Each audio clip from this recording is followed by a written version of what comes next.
여러분, 오늘 우리가 함께 나눌 이야기는 성경에서 가장 파격적이고 가장 아름다우며 가장 은혜로운 사랑 이야기입니다. 바로 라합과 살몬의 이야기입니다. 마태복음 1장 5절을 함께 보시겠습니다. 살몬은 라합에게서 보아스를 낳고 이 짧은 한 문장 속에 엄청난 드라마가 숨겨져 있습니다. 왜냐고요? 라합이 누구인지 아신다면 이 결혼이 얼마나 놀라운 것인지 이해하실 겁니다.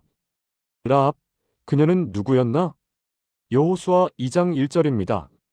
눈의 아들 여호수아가 시딤에서 두 사람을 정탐꾼으로 보내며 이르되 가서 그 땅과 여리고를 엿보라 하매 그들이 가서 라합이라 하는 기생의 집에 들어가 거기서 유숙하더니 성경은 숨기지 않습니다.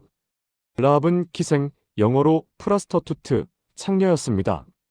여러분, 요즘으로 치면 어떤 상황일까요? 상상해보세요. 한 남자가 있습니다. 그는 명문 집안의 자제입니다. 유다 지파의 족장급 리더의 아들이에요. 요즘으로 치면 재벌 3세, 국회의원 아들, 검찰총장 집안 정도 되겠죠. 그런데 그가 결혼 상대로 데려온 여성이 과거에 유흥업소에서 일했던 외국인 여성이라면 2024년 대한민국에서도 이게 쉬운 일일까요? 솔직히 말씀드릴게요. 절대 쉽지 않습니다.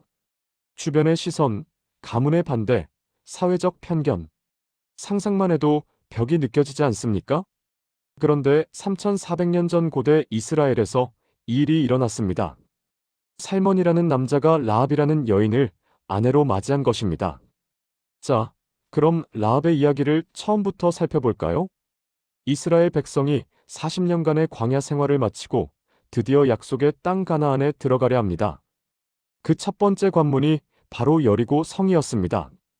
여리고는 당시 최강의 요새 도시였습니다. 성벽이 이중으로 되어 있었고 그 두께가 어마어마했어요.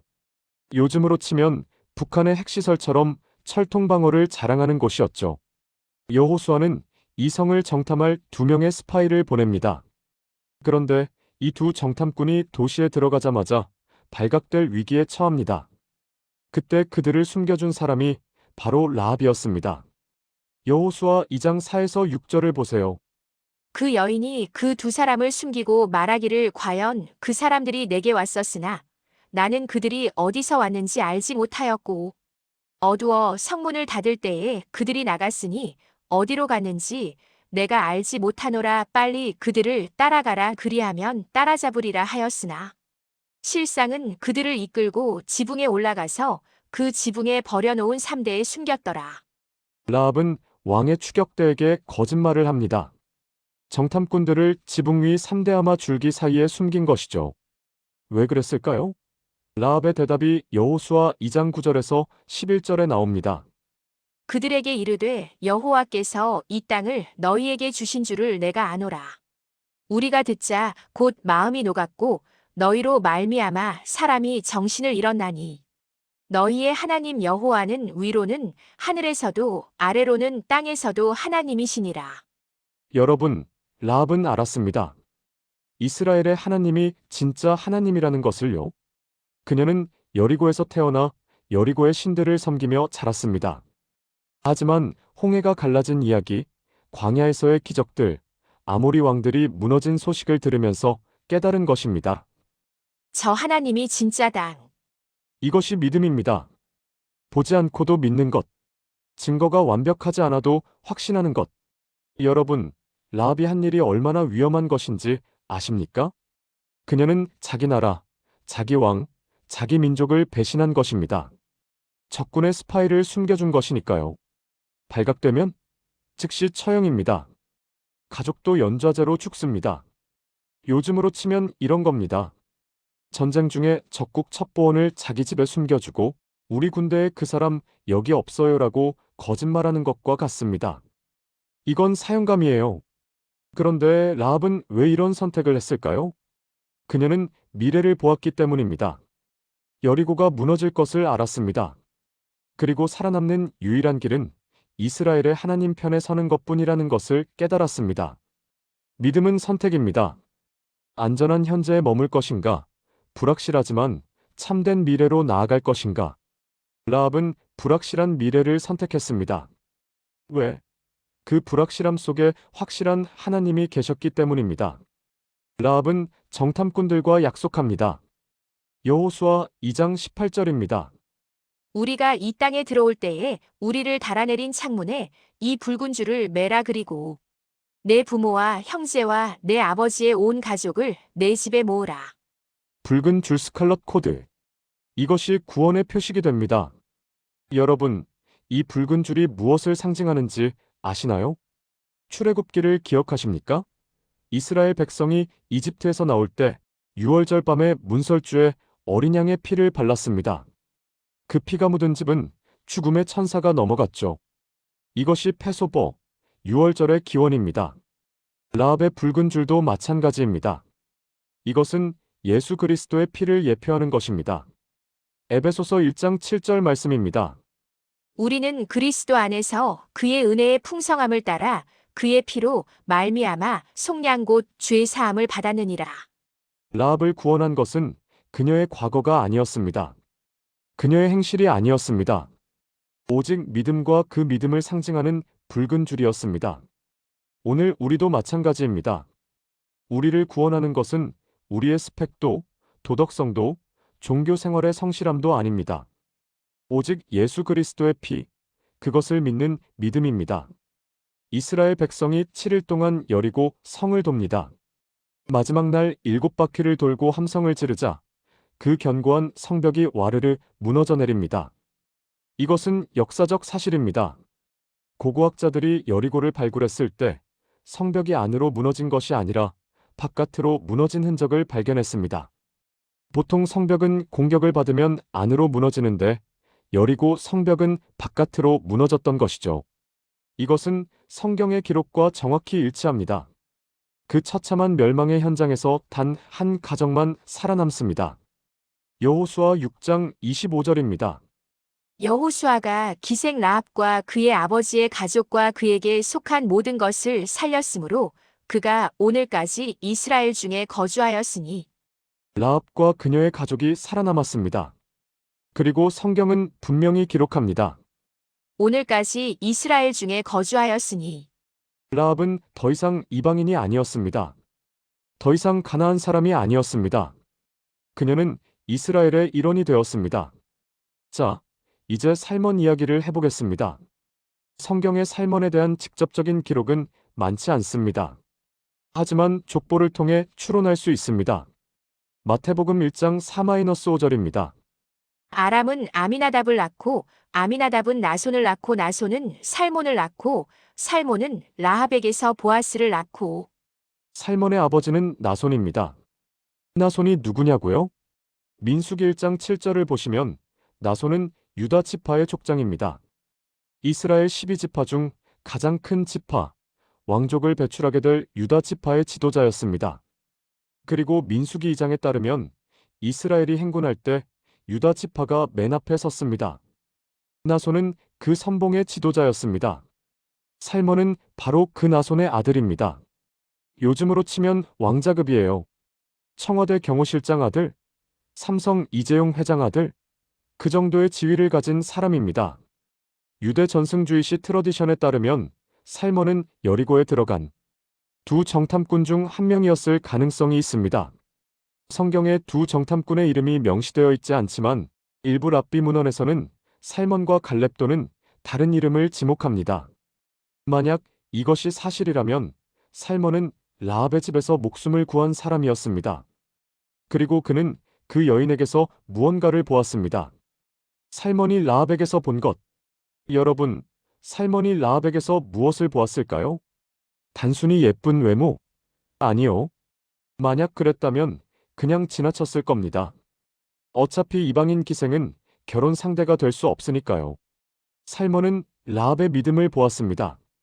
자기 민족을 배신하면서까지 이스라엘의 하나님을 선택한 용기. 죽음을 무릅쓰고 정탐꾼들을 숨겨준 헌신. 너희 하나님 여호와는 하늘과 땅의 하나님이시다라고 고백한 신앙. 이것을 본 겁니다. 그리고 살몬은 결심합니다. 이 여자와 결혼하겠다. 여러분, 이게 얼마나 파격적인 결정인지 아시나요? 첫째, 라합은 이방인입니다. 가나안 족속이에요. 이스라엘 사람과 결혼할 수 없는 사람입니다. 하나님이 이방인과의 결혼을 금하셨거든요. 둘째, 라합은 기생입니다. 창녀예요. 당시 사회에서 가장 낮은 신분의 여성입니다. 셋째, 살몬은 유다 지파의 차기 지도자입니다. 정치적으로, 사회적으로 이 결혼은 자살행위입니다. 그런데 살몬은 이 모든 것을 넘어섭니다. 왜요? 라합의 믿음이 그 모든 것보다 가치 있다고 보았기 때문입니다. 여러분, 여기서 정말 중요한 진리를 발견합니다. 과거가 미래를 결정하지 않는다. 라합은 기생이었습니다. 과거의 말이죠. 하지만 하나님 앞에서 믿음으로 결단했을 때 그녀의 과거는 더 이상 그녀를 정의하지 않았습니다. 고린도후서 5장 17절 말씀입니다. 그런즉 누구든지 그리스도 안에 있으면 새로운 피조물이라 이전 것은 지나갔으니 보라 새 것이 되었도다. 라합은 새로운 피조물이 되었습니다. 과거의 그녀는 죽었고 새로운 그녀가 탄생한 것입니다. 그리고 살몬은 이것을 알아보았습니다. 살몬은 라합의 과거를 보지 않았습니다. 라합의 현재 믿음과 미래 가능성을 보았습니다. 이것이 진정한 사랑입니다. 상대방의 과거에 갇히지 않고 하나님이 그 사람 안에서 이루신 변화를 인정하는 것, 그리고 그 변화된 모습을 있는 그대로 받아들이는 것. 교훈 1. 당신의 과거가 당신의 미래를 결정하지 않는다. 혹시 여러분 중에 과거 때문에 괴로운 분 계십니까? 나는 예전에 이런 사람이었어. 그때 그런 실수를 해서 내 과거를 알면 사람들이 날 무시할 거야. 라합을 보세요. 그녀는 기생이었습니다. 당시 사회에서 가장 수치스러운 직업이었죠. 하지만 그녀가 하나님을 선택했을 때 그녀의 인생은 완전히 바뀌었습니다. 그녀는 유다 지파의 지도자와 결혼했습니다. 보아스라는 훌륭한 아들을 낳았습니다. 그리고 그 후손으로 다윗 왕이, 더 나아가 예수 그리스도가 탄생하셨습니다. 기생 라합이 예수님의 조상이 된 겁니다. 마태복음 1장의 예수님 족보에 라합의 이름이 버젓이 기록되어 있습니다. 하나님은 그녀의 과거를 숨기지 않으셨어요. 오히려 드러내셨습니다. 봐라, 이런 과거를 가진 사람도 내 은혜 안에서 이렇게 변할 수 있다고 선언하시는 것입니다. 교훈 이 진정한 사랑은 과거를 넘어선다. 살몬의 사랑을 보세요. 그는 라합의 과거를 알았습니다. 모두가 알았어요. 여리고에서 기생으로 살았다는 것을. 하지만 살몬은 그것으로 라합을 판단하지 않았습니다. 요즘 우리는 어떻습니까? SNS에서 누군가의 과거 글을 파헤치고 저 사람 예전에 이랬대라며 정죄합니다. 한번 실수하면 평생 그 꼬리표를 달고 살아야 하는 세상입니다. 하지만 하나님의 사랑은, 그리고 하나님을 닮은 사람의 사랑은 다릅니다. 진정한 사랑은 상대방의 과거가 아니라 상대방 안에 있는 하나님의 형상을 봅니다. 혹시 여러분 주변의 과거 때문에 힘들어하는 사람이 있습니까? 살몬처럼 그 사람의 현재와 미래를 봐주세요. 그것이 그리스도인의 사랑입니다. 교훈 3. 용기 있는 믿음이 역사를 바꾼다. 라합은 용기 있는 선택을 했습니다. 안전한 현재를 버리고 불확실하지만 참된 미래를 선택했습니다. 여러분의 삶에도 이런 순간이 옵니다. 세상의 기준을 따를 것인가? 하나님의 뜻을 따를 것인가? 안정적인 타협을 할 것인가? 험난하지만 옳은 길을 갈 것인가? 모두가 아니라고 할 때 혼자서라도 예라고 대답할 용기가 있는가? 라합은 혼자였습니다. 여리고 전체가 이스라엘을 적으로 여길 때 그녀만 하나님을 선택했습니다. 그리고 그 선택이 그녀와 그녀의 가족을 구원했습니다. 히브리서 11장 31절입니다. 믿음으로 기생 라합은 정탐꾼들을 평화로이 영접하였으므로 순종하지 아니한 자들과 함께 멸망하지 아니하였도다. 라합이 믿음의 명예의 전당에 들어갔습니다.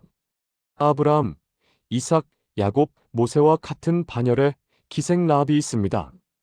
이것이 은혜입니다. 교훈 4. 하나님의 가족은 모두에게 열려 있다.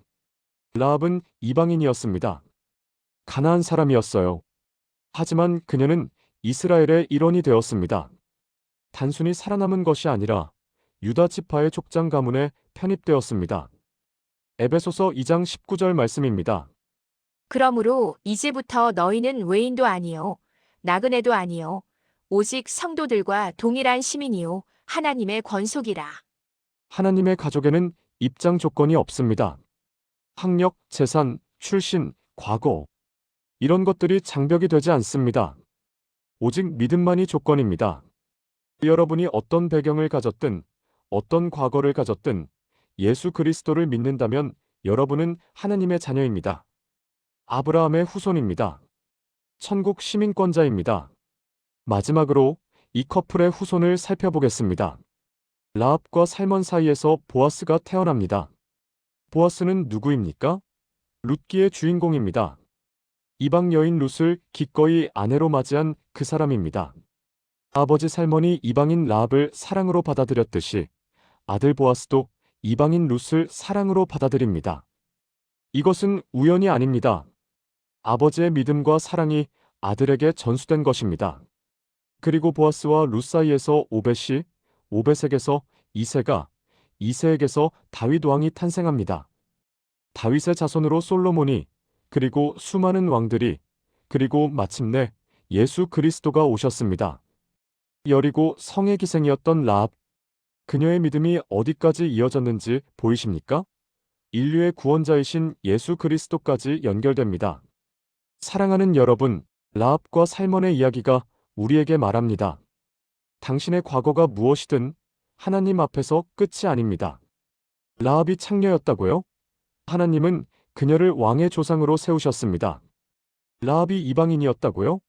하나님은 그녀를 이스라엘의 영웅으로 기록하셨습니다. 라합이 자기 나라를 배신했다고요? 하나님은 그것을 믿음의 행동으로 인정하셨습니다. 야고보서 2장 25절입니다.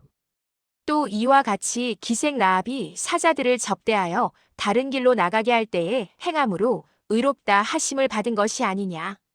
라합은 믿음과 행함으로 의롭다함을 받았습니다.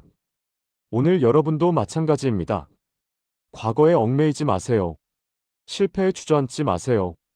지금 이 순간 하나님께 나아가세요. 믿음으로 결단하세요. 그러면 하나님이 여러분의 이야기를 다시 쓰십니다. 라합처럼 여러분도 은혜의 스토리의 주인공이 될 수 있습니다. 그리고 혹시 여러분 주변에 과거 때문에 힘들어하는 사람이 있다면 살몬처럼 그 사람을 바라봐 주세요. 과거가 아닌 현재를, 실패가 아닌 가능성을, 죄가 아닌 은혜를 보는 눈을 가지세요. 그것이 그리스도인의 사랑입니다. 그것이 복음의 능력입니다. 기생 라합이 왕의 조상이 되었습니다. 당신에게도 같은 은혜가 임하기를 축원합니다. 오늘 말씀이 여러분의 삶에 은혜가 되시기를 바랍니다.